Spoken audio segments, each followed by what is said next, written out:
नमस्कार जैन विद्यार्थी मित्र हो, मी अमोल देशमुख स्वागत करतो।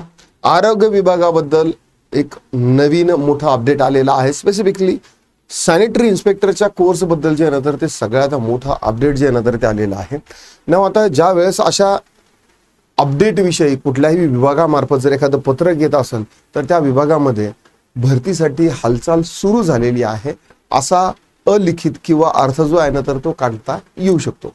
ठीक आहे ना। आजचं हे जे अपडेट आहे तर या अपडेटनुसार आपण पाहणार आहोत की एसआयचं नेमकं अपडेट काय आहे, येणाऱ्या भरतीविषयी आपण नेमकं अंदाज काढू शकतो का की ही भरती कधी येऊ शकतो, सगळं काय डिटेल पाहणार आहोत।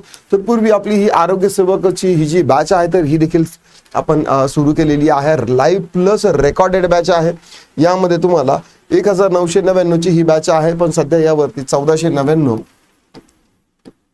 हीच प्राइस तुम्हाला याच्यामध्ये दिसेल। तुम्हाला लाईव्ह प्लस रेकॉर्डेड बॅच आहे। यामध्ये सगळं आपले जे स्टाफ आहे तर ते सगळं अत्यंत म्हणजे काय म्हणता येईल की अप्रतिम असे शिकवणारे शिक्षक आहेत। तसेच आपले विकास सर जे आहेत तर ते स्वतः आरोग्य सेवक आहे। त्यामुळे ज्यांनी ऑलरेडी हे पद मिळवलेलं आहे असे जर शिक्षक असतील तर त्यांच्याकडून शिकण्यामध्ये एक वेगळीच एनर्जी असते ना। आता बघूया, हे पत्रक आहे 30 तारखेचं जे आहे ना तर हे पत्रक आहे कधीच आहे, हे 30 तारखेचं पत्रक आहे।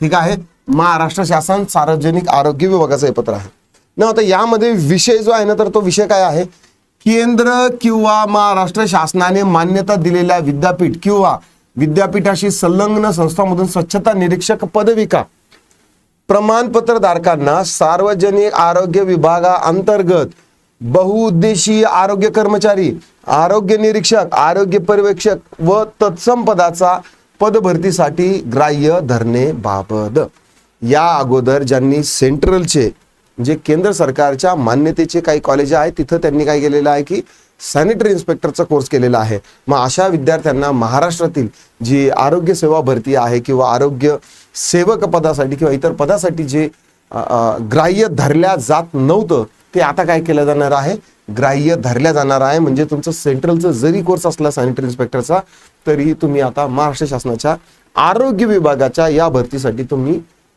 काय करू शकता की पात्र आहात।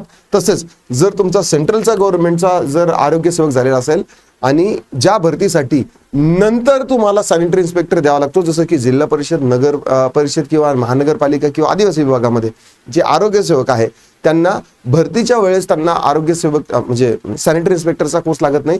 नंतर 2 वर्षाच्या नंतर म्हणजे 2 वर्षाच्या आत त्यांना तो द्यावा लागतो जॉईनिंग झाल्यापासून, त्यावेळेस देखील हा GR जो आहे तर तो लागू होतो।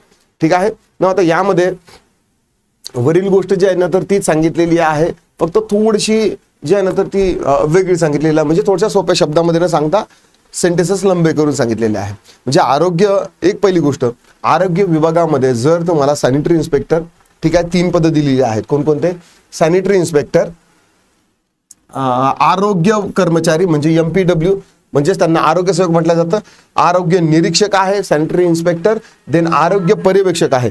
हे जे पद आहेत या पदासाठी जर तुम्हाला अप्लाय करायचं असेल तर यासाठी अगोदर आरोग्य सेवक हा कोर्स झालेला पाहिजे। आय मीन सॅनिटरी इन्स्पेक्टरचा कोर्स जो आहे ना तर तो अगोदर झालेला पाहिजे, तर आणि तरच तुम्ही आरोग्य विभागातील भरतीसाठी तुम्ही पात्र ठरू शकता। बाकीच्या विभागात सॅनिटरी इन्स्पेक्टर अगोदर नसला तरीही चालतो।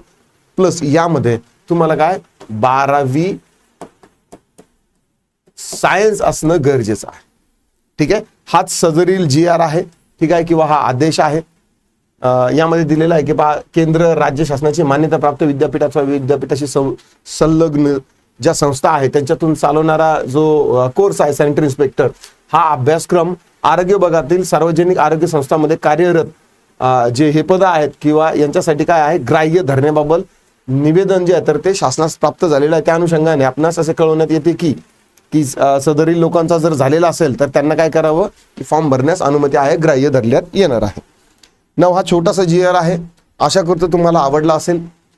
आता महत्वाचा प्रश्न आहे की ही भरती कधी येणार आहे। ज्यावेळेस अशा प्रकारचे GR वगैरे प्रसिद्ध होत असतात ना तर समजून घ्यायचं की भरतीविषयी हालचाल जी आहे तर त्या विभागामध्ये चालू आहे आणि पुढच्या काही महिन्यामध्ये काही दिवसामध्ये नक्कीच आपल्याला एक पॉझिटिव्ह जी गोष्ट आहे ना भरतीसाठीची तर ती नक्कीच दिसू शकते। आशा करतो तुम्हाला व्हिडिओ आवडला असेल तर लाईक करा, शेअर करा, कमेंटमध्ये तुमचे काही दिक्कत, डाऊट, क्वेरी, परेशान असतील नोंदवू शकता। आता पुरतं एवढंच, थांबतो, पुन्हा भेटूया। राम।